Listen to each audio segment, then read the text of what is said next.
Chapter 5. Bumuntong hininga siya at nagkibit-balikat. I admit marami akong babaeng na date noon pero, hindi ko naman sila pinagsasabay-sabay. Wag mo sanang isiping babaero ako. Ibig mong sabihin lahat ng babaeng nakasama mo noon nakadate mo lang. Well, yung iba naging girlfriend ko pero hindi naman kami nagtatagal. Gaano naman kayo katagal ng mga nagiging girlfriend mo? Nakataas ang kilay na tanong ko pa. 1 buwan, minsan wala pa. Napaawang naman ang labi ko. Ganun lang kabilis. Grabe ka Kuya Luis ha. Parang damit lang kaming mga babae sa'yo. Ang babaero mo talaga. Hey, ang babaero pinagsasabay-sabay ang mga babae. Hindi ako ganoon. Ano ka lang? Palikero. Parehas din yun mahilig sa babae. Inis na sabi ko. Natahimik na naman siya at pasulyap-sulyap lang sa akin. Napakagatlabi na naman ako at mariing napapikit. Baka isipin niya pakialamera ako. At saka ano bang pakialam ko? Matanda na siya, buhay niya yan. Galit ka ba? Malumanay na tanong niya. Hindi. Ano Kuya Luis, kalimutan mo na lang ang mga sinabi ko. Nakangiwing sabi ko. Baka naiinis na siya sa akin. Tumawa naman siya. Hindi ko kakalimutan yun. At least ngayon alam ko na ayaw mo sa mga babaero. Kahit naman sinong babae ayaw sa babaero. Malutong siyang tumawa. Don't worry, kapag nahanap ko na, ang babaeng para sa akin magiging loyal ako sa kanya. Nagkibit-balikat ako. Di good luck sa kanya. Tumawa na naman siya. Napunta na lang sa ibang topic ang kwentuhan namin. Tinatanong niya ako tungkol sa trabaho ko sa resto, komportable naman akong nagkukwento sa kanya, hanggang sa unti-unti nang nawawala ang inis ko. Sa lumipas na mga araw ay madalas nang kumakain si Kuya Luis sa resto. Kadalasan ay tinataon niya sa oras na malapit na akong mag-out, tapos isasabay niya ako sa kotse niya at ihahatid sa bahay, inuulan na nga ako ng tukso ng mga kasamahan ko at ni Ana. Hindi ko na lang yun pinapansin pero aaminin ko sa loob-loob ko kinikilig ako. Nagkaka-crush na yata ako kay Kuya Luis. Kasi naman sobrang bait niya sa akin at napaka-gentleman pa. At heto na nga halos magkasabay na dumating si Kuya Luis at ang driver nila Ana. Nang malaman daw kasi ni Kuya Alden na nagtatrabaho siya sa restaurant ay gusto na siyang patigilan. Pero nagpumimilit siya kaya wala nang nagawa si Kuya Alden. Yun nga lang hatid sundo na siya ng driver nila. Nalaman na rin ng mga kasamahan namin na mayaman pala siya. Nahihiya nga si Ma'am Lynn na utusan siya pero siya na mismo ang nagsabi na wag siyang bigyan ng special treatment. Nagpaalam na kami sa isa't isa ni Ana bago sumakay ng sasakyan. Si Mara, Ruby at Jenica ay nauna nang sumakay sa jeep. Tired? Nakangiting tanong sa akin ni Kuya Luis pagkatapos kong ikabit ang seatbelt. Pinaandar na rin niya ang kotse. Sakto lang pero carry naman. Ikaw, di ka ba pagod? Dapat nagpapahinga ka na kasi may work ka pa bukas. Sabi ko. Nakakahiya na kasi na lagi niya akong sinasabay sa kotse niya at hinahatid sa bahay. Nakapagpahinga na ako kaya hindi na ako pagod. Saka hawak ko naman ang oras ko kaya walang magagalit kung malate ako sa trabaho. Nakangising sabi niya. Oo nga pala ikaw ang boss. Sabi ko. Tumawa lang siya. Ngisi lang ang sinabay ko sa kanya. San all boss? Gusto mo bang mag-unwind muna bago umuwi? Tanong niya. Kinunutin ko siya ng noo, gagala tayo. Hindi naman gagala. Tatambay muna tayo, magpapahangin lang. May alam akong lugar para makapag-relax. Sabi niya. Nakakatukso ang alok niya. Simula nang pumasok ako sa resto hindi na ako nakakagala kasama si Ana. Resto at bahay na lang kami. Pero gabi na baka hanapin ako nila mommy. Don't worry tatawagan ko si tita para ipagpaalam ka. Sabi niya at kinuha ang cellphone na nakapatong sa dashboard. At ilang sandali pa nga ay magkausap na sila ni mommy. Close na nga sila ni mommy pati ni Yaya Daling. O wala nang problema, pumayag na si tita basta wag lang tayong magpaabot ng hating gabi. Nakangiting sabi niya at commendat pa. Napanguso naman ako. Di okay. Ang lakas niya talaga kay mommy. Kung sa bagay mga kagaya niya ang gusto ni mommy. Mayaman, maraming pera. Pasimple nga akong nirerito ni mommy sa kanya Ako na lang ang nahihiya. Asa namang patulan niya ako hindi naman kami bagay, mayaman siya mahirap ako. Malaki pa ang agwat ng edad namin. Parang kapatid lang sigurado ang tingin niya sa skin. Tumunog ang cellphone ko sa loob ng tote bag ko. Kinuha ko ito at binuksan. Napakagatlabik ako nang makita ang text ni Nico. Nangangamusta siya. Sa sobrang busy ko sa resto at okupado minsan ang isip ko ni Kuya Luis ay nakalimutan ko na siya. Nag-type ako ng reply kay Nico. Gaya ko ay busy rin siya dahil next month ay sasampa na siya sa barko. Nagangat ako ng tingin kay Kuya Luis na pasulyap-sulyap sa akin at nakakunot ang noo. Nang magsalubong ang mga mata namin ay ngumiti siya. Sino yan? Tanong nice. Si Nico, kaibigan ko. Sagot ko habang nire-replyan ang text ni Nico. Tumango-tango naman siya. Ano daw kailangan? Wala naman, nangungumusta lang. Hindi ko na siya narinig magsalita. Sinulyapan ko siya. Seryoso na ang kanyang mukha at nakatuon ang mata sa kalsada. Hindi ko na lang siya pinansin dahil baka may inisip lang. Matapos ang mixing palitan namin ng text ni Nick ay pinatay ko na ang cellphone at binalik sa tote bag. Ilang minuto pa ay pinasok na niya ang kotse sa parking lot ng isang open view na resto bar. Marami ng customer sa loob at mayroon pang bandang kumakanta ng acoustic. Umiinom ka ba? Tanong ni Kuya Luis. Tumawa siya, tinatanong ko kung umiinom ka. Oo pero mga light lang di ko kaya ang hard. Teka iinom ba tayo? Kaunti lang, pampaantok. Nakangising sabi niya at binuksan na ang pinto ng kotse at bumaba. Bumaba na rin ako. Pagpasok namin sa resto ay sinalubong na agad kami ng waiter na mukhang kilala siya. Kinausap siya ni Kuya Luis, nilibot ko naman ang mata sa loob ng resto. Gawa sa kahoy at salamin ng kabuoan cozy ang loob at dahil open view tayo pumapasok, ang malamig na panggabing hangin marami-rami rin ang customer sa loob. May kumakain at may umiinom. Halatang mayayaman ang mga customer. Dinala kami ng waiter sa may balkonahe kung saan may bakanteng mesang pandalawahan. Pinaghila naman ako ng upuan ni Kuya Luis. Maganda ang view sa may balkonahe at mas dama ang malamig na hangin. Bangin na ang ibaba nito. Kita sa malayo ang nagkikislap ang ilaw mula sa mga gusali at mga establishmento. Anong gusto mo? Saad sa akin ni Kuya Luis. Tinampot ko naman ang menu at tiningnan. Hindi pa naman ako gutom dahil kumain kami kanina sa resto. Manang gusto ko ng inihaw na lempas saka light beer lang. Sabi ko, tiko bet magkanin ngayon.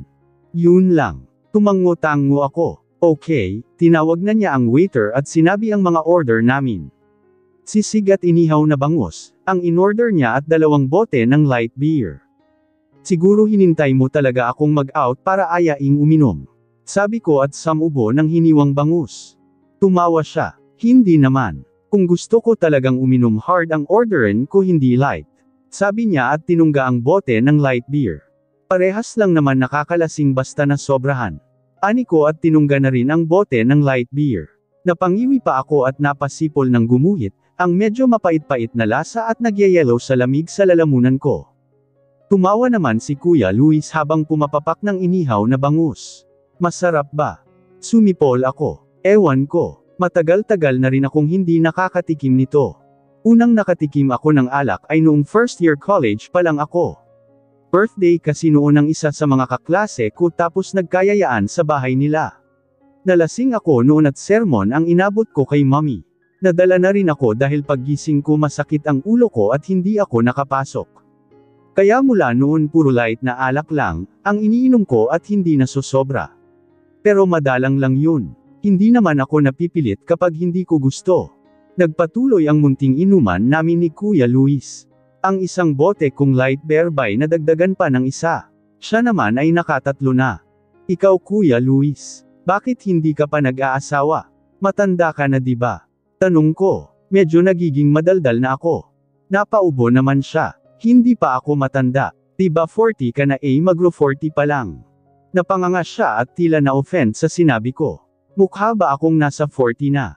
Aba malay ko. May iba kasi na nasa 40 na mahigit para mukha pa ring bata. 35 ko pa lang. Sabi niya, ay 35 ka pa lang ba? Sorry akala ko kasi nasa 40 ka na. Pero matanda na rin yung 35, tumatawang na sabi ko. Minisihan lang niya ako at umiling-iling. Pero seryoso nga Kuya Luis, bakit hindi ka pa nag-aasawa? 35 ka na dapat may asawa at anak ka na. O hinahanap mo pa rin yung tamang babaeng para sa'yo? Saglit siyang tumitig sa akin at tinungga ang bote. Nagbaba naman ako ng tingin sa mga pagkain at kumutsara ng sisig at sinubo. Hindi ko talaga matagalan ang mga titig niyang nakakapaso. Nakita ko na siya. Naghihintay lang ako ng tamang pagkakataon. Sabi niya. Kumunot ang noo ko. Sino? Interesadong tanong ko. Secret. Nakangising sabi niya at muling tinungga ang bote. Napaikot naman ang mata ko. Di wow. Tinampot ko rin ang bote ng light beer ko at tinungga. Para kasing biglang sumikip ang dibdib ko nang sabihin niyang nakita na niya, ang tamang babaeng hinahanap niya. Nakaramdam ako ng inis. Kaya naman naging sunod-sunod na ang tungga ko sa bote hanggang sa maubos at humingi pa ako ng isa. O ano, may tama ka nono. Ginawa mo ba namang tubig ang light beer? Kahit light lang yun kapag nasobrahan may tama ka rin. Natatawang sabi ni Kuya Luis habang papunta na kami sa kotse niya. Ngumuso ako. Parang wala naman inaantok lang ako. Tumawa lang siya at umiling. Pinuksan niya ang pinto so may front seat at inalalayon akong pumasok sa loob. Umayos naman ako ng upo at sinandal ang ulo sa headrest at pumikit. Dahil sa ilang boteng ininom ko nakaramdam na ako ng antok. Naramdaman ko ang bahagyang paglundo ng kotse indikasyon na pumasok na si Kuya Luis. Okay ka lang? Tanong niya. Tango at ungol lang ang sinagot ko habang nanatiling nakapikit. Naramdaman ko namang binuhay na niya ang makina ng kotse. Oh wait, hindi pa pala nakakabit ang seatbelt mo. Kinapa ko naman ang seatbelt at kinabit. Pero dahil sa antok na nararamdaman ay hindi ko ito may kabit ng maayos. Let me. Tumukwang siya at tinulungan niya akong ikabit ang seatbelt. Halos kapusin naman ako ng hininga dahil sa aipot ng mukha niya sa mukha ko. Mas naamoy ko pa ang pabangong gamit niya at natural na amoy niya. Sumipa naman sa kaba ang dibdib ko at bumilis ang tibok ng puso ko. Wala sa loob na humawak ako sa braso niya. Lumingon naman siya sa akin. Nahigit ko ang hininga ng halos gahibla na lang ang layo ng mukha namin. Okay ka na? Malambing at halos pabulong na tanong niya. Hindi naman ako makasagot at nakatingin lang sa gwapong mukha niya. Maging siya ay nakatingin lang din sa akin. Mapupungay ang kanyang mga matang gumala sa aking mukha. Bahagya pang nagtagal ang mata niya sa labi ko. Napalunok naman ako. Ivana, sabi niya. At sa isang iglap lang ay magkalapat na ang mga labi namin. Dahil wala pa akong karanasan sa halik ay nakasteady lang ang labi ko habang siya at Masu yung ginagalaw ang kanyang labi, at nananan siya, dinidiin niya ang pagkakalapit ng labi niya, napapikit naman ako at napahawak sa balikat niya. Hinawakan rin niya ang pisngi ko at hinahaplos. Damang-dama ko ang lambot ng labi niyang nananakop na sa labi ko. Unti-unti ko na ring ginagalaw ang labi at gumalaw. Naging magaslaw na ang galaw ng labi namin lalo na ang sa kanya. Malikat at mabilis ang galaw niya at madiin pa. Halos kapusin na rin ako ng hininga, sobrang bilis na rin ng tibok ng puso ko. Mainit na rin ang pakiramdam ko at para akong pinagpapawisan sa mainit na halik na pinagsasaluhan namin. Nakatulala ako sa kawalan habang inisprayan ang mesa. 2 gabi na ang nakakalipas mula nang mangyari, ang mainit na halikan namin ni Kuya Luis sa kotse niya pero hanggang ngayon ay minumulto pa rin ako nito. Ngayon nga ay tila nagliliyab na naman ang mukha ko sa init at bumibilis ang tibok ng puso ko. Pagkatapos ng pangyayaring iyon ay iniwasan ko na siya. Hindi ko nire-replyan ang mga text niya at hindi ko rin sinasagot ang mga tawag niya. Kapag kumakain siya dito ay hinahayaan kong sila Mara ang umasikaso sa kanya. Tinatakasan ko rin siya sa pag-uwi. Malmi ang nangyari sa amin ni Kuya Luis noong gabing yon. Kung hindi kami nakainom siguradong hindi mangyayari yon. Pero sa loob-loob ko nagustuhan ko ang halik na pinagsaluhan namin. Siya ang una kong halik pero ayokong magpakalulong sa halik na yon dahil mali. Wala kaming relasyon kaya hindi dapat mangyari yon. Ayokong magaye sa mga babaeng dinidate niya lang. Oy bes, bumabaha na ang mesa saad sa akin ni Ana na lumapit sa akin. Sorry. Ulalas ko at pinunasan ang mesang basang-basa na nga at nagel-alawa na. Anyari sa bay? Kanina ka pa tulala. Actually kahapon ko pa napapansin na tulala ka. May problema ba? Tanong ni Ana na nagmamap. 2:00 na ng hapon at wala nang masyadong customer sa resto. Wala, may iniisip lang ako bes. Nauutol pa na sabi ko. Kapag may problema ako o gumugulo sa isip ko ay si Ana agad ang sinasabihan ko. Pero hindi ko yata kayang sabihin sa kanya yung nangyari sa amin ni Kuya Luis. Nakakahiya. Ang lalim ng iniisip mo ha. Kahapon ka pa kaya tulala. Ano ba kasi yun? Kuryoso niyang tanong. Ano, tungkol lang sa bahay, palusot ko at ang kabilang lamesa naman ang pinunasan. Tumanggo-tango si Ana na tuloy pa rin sa pagmamop. Hindi naman kasi siya dapat ang magmamop kundi si Kuya Angelo. Pero dahil may ginagawa pa si Kuya Angelo ay nagpresenta na lang siya. Siya nga pala bes, nag-text sa akin si Kuya Luis kagabi kaso, hindi agad ako nakapag-reply tapos tumawag siya tinatanong kanya kagabi kung nakauwi ka na. Nagulat nga ako na bigla siyang nag-text at tumawag. Aba, sa maraming taon na magkaibigan sila ni Kuya at lagi siyang dumadalaw sa bahay, never niya akong tinext o tinawagan kagabi lang. Pagkukwento ni Ana. Tumahip naman ang kaba sa dibdib ko. Hindi ko inaasahan na tatawag si Kuya Luis kay Ana. Baka kung ano na ang sinabi niya kay Ana. Anong sabi mo bes? Ang sabi ko nakauwi ka na kasi nga sumabay ka sa akin di ba?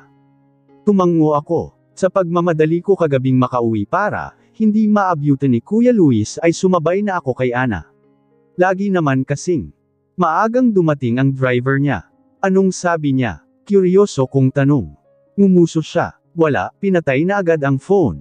Di man lang nag-goodbye. May pagka-antipatiko din kasi yun si Kuya Luis at masungit. Kung hindi nga lang ako kapatid ni Kuya Alden di ako kakausapin nun o ngangitian. Sa kanilang magkakaibigan sila ni Kuya Matias, ang masungit at suplado talaga. Pero si Kuya Luis ang pinakamainitan ng ulo. Si Kuya Matias di ko lang kikibuan nun. Napataas ang kilay ko sa sinabi niya. Parang taliwas ang sinasabi niya na ugali ni Kuya Luis sa nakikita ko. Pagamat nakita ko na kung paano siya magalit, noong pag-awayan siya ng dalawang babae at talagang nakakatakot ang hitsura niya. Parang hindi naman ganun si Kuya Luis. Ang bait kaya niya. Lagi nga siyang nakangiti sa akin eh. Sabi ko. Tumingin siya sa akin at lalong nang haba ang nguso. Napapansin ko nga rin yan. Pagdating sa'yo ang bait-bait niya at laging nakangiti. Hindi kaya, crush ka ni Kuya Luis. Nandidat ang matang sabi niya. Napahit naman ako ng ubo at nag-init ang mukha. Hindi no mabait lang siya sa akin. Yun na nga eh, ang bait-bait niya sa'yo binyansagang demonito yun sa kanilang magkakaibigan. Tapos lagi siyang dito kumakain at lagi ka pang sinasabay pa uwi. Kung hindi kanya crush ano? Tumikim ako. Mabait nga lang siya sa akin. Parang kapatid lang ang turing niya sa akin. Sabi ko. Talaga ba Ivana? May kapatid bang hinahalikan sa labi? At torrid kiss pa ha? Singit ng isang boses sa kabilang bahagi ng utak ko. Ipinilig ko naman ang ulo. Bakit sa akin hindi naman aya ganon? Samantalang kapatid ako ni Kuya Alden na best friend niya. Ano yun? May favoritism niya. Nang hahaba pa rin ang ngusong sabi ni Ana. Ewan ko. Basta na feel ko may kakaiba talaga. Kinabahan ako sa sinabi niya. Anang kakaiba? Basta, chika ko sa'yo kapag confirm na. Aniya na may tinatagong mapanuksong ngiti sa labi. Lalo namang nag-init ang pisngi ko. Bakit parang may alam si Ana na hindi ko alam? Kitikats na lang bukas. Paalam nila Mara Ruby at Jenica nang makasakay na sila ng jeep at kumaway pa. Kumaway din kami ni Ana sa kanila, ingat. Halika na. Aya sa akin ni Ana pagbukas niya ng pinto sa backseat ng sasakyan nila. Lumapit na ako. Ivana. Para akong itinulod sa kinatatayuan at hindi makagalaw nang marinig ko, ang malaking boses ni Kuya Luis. Parang may stiff neck na lumingon, ako sa kanya. Malakas din ang kalabog ng dibdib ko.